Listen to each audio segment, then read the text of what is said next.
Salut à tous, bienvenue sur Polydi. Alors, c'est quoi cet outil d'IA? C'est un outil open source disponible sur GitHub et autres plateformes. Je voulais vous montrer comment ça marche et ce que c'est. Bon, ça s'appelle Polydi, ok? C'est l'abrégé de Pure Enlightening ID Customization via Contrastive Alignment. Ça veut dire quoi? En gros, ils utilisent une nouvelle technique pour garder la fidélité du perso. C'est un modèle gratuit, haute fidélité, efficace, avec moins d'interférences IA. Ici, il nous donne le code. Si on veut aller sur GitHub, le code et le modèle seront là, pas encore sur Pinocchio, ok? Je sais pas quand c'est sorti, il n'a que 526 likes, donc je suppose qu'il est récent. Ah, non, ça fait 6 mois. Peut-être qu'il n'est pas assez connu pour que Pinocchio l'ait ajouté. Pour ceux qui ne connaissent pas Pinocchio, c'est un outil qui facilite l'accès à d'autres outils. Open source. Si vous utilisez souvent des outils open source, je vous le recommande.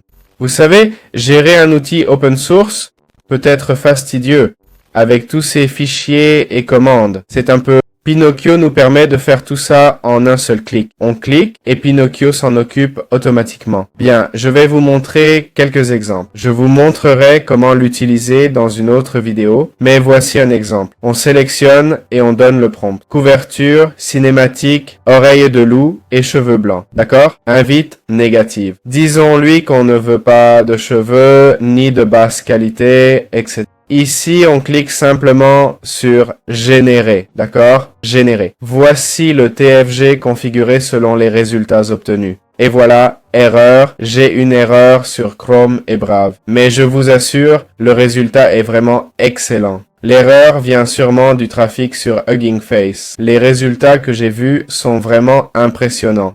Alors, comment utiliser Polydi? On peut l'utiliser en local si on peut le sauvegarder sur notre PC. Je vais vous montrer comment utiliser l'outil, d'accord? Je suis sur la démo InFace de Polydi. Comment ça marche? On nous donne quelques conseils ici. Il y a des exemples. Essayez d'abord avec les invites suggérés. Normalement, une seule image suffit. Mais on peut aussi utiliser des images auxiliaires. 2 modèles, fidélité et style extrême. Le modèle de fidélité devrait suffire dans la plupart des cas. Si les résultats manquent de style, vous pouvez opter pour le style extrême. Ici, on mettrait l'image, d'accord? De la personne dont on veut garder le personnage. Vous savez, cet outil sert à garder le même visage ou personnage dans différentes situations, n'est-ce pas? Par exemple, transformer cette fille en chef en gardant son visage. Donc ici, on mettrait le prompt, d'accord? Ce qu'on veut, comment on le veut. Ici, ils disent qu'ils le veulent en portrait, ok? D'abord, on choisirait le format de l'image, d'accord? Ce serait le ratio. Ils le veulent cinématique, avec des oreilles de loup et des cheveux blancs. Ici, le prompt négatif. Pas de cheveux sur le visage, pas de déformation, pas de basse résolution. Compris? Le prompt négatif, ce sont les choses qu'on ne veut pas voir apparaître, ok? Ensuite, le CFG qu'il recommande entre 1 et 1.5, d'accord? Je comprends que ça dépend de la qualité de l'image. On a le nombre d'échantillons à 4, la seed reste similaire. Et les étapes, ok? Les étapes, c'est combien de fois l'IA va travailler pour créer l'image. Plus d'étapes ne donne pas forcément un meilleur résultat, hein? Mais bon, ça prendra plus de temps.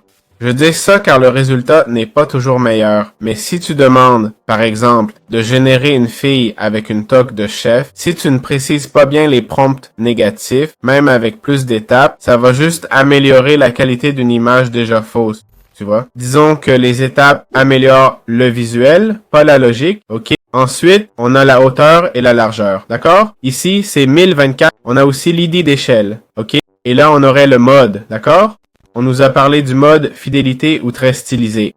Malheureusement, j'ai cliqué sur générer plusieurs fois et ça me donne une erreur, ok? Mais bon, sinon, je vous aurais montré un peu les résultats. Voilà, c'est l'outil et j'espère qu'il vous a plu. Je vous informe aussi que dans Flux AI, on a apparemment le Pulit Flux, ok? Il semble qu'on puisse l'utiliser, d'accord? Je ne sais pas s'il faut se connecter. Oui, il faut se connecter. Je vais essayer. Ah, ça marche. Hein? Regardez, il nous donne des exemples avant, après. J'ai demandé que cette fille porte une toque de chef. Je lance la génération, ça ne devrait pas être long. Hein? Environ 5 secondes, je dirais. Mais bon, il a peut-être ignoré ma demande, hein? C'est vrai qu'il a gardé la fille. C'est clairement la même. Mais je ne comprends pas pourquoi le style a changé. Peut-être les paramètres avancés. Bon, je devrais peut-être être plus précis, non? Mais si, si. Enfin bref, il faudrait préciser de garder le style de l'image, je suppose. Ok, je ne vais pas m'y attarder. Voilà, on peut générer des images.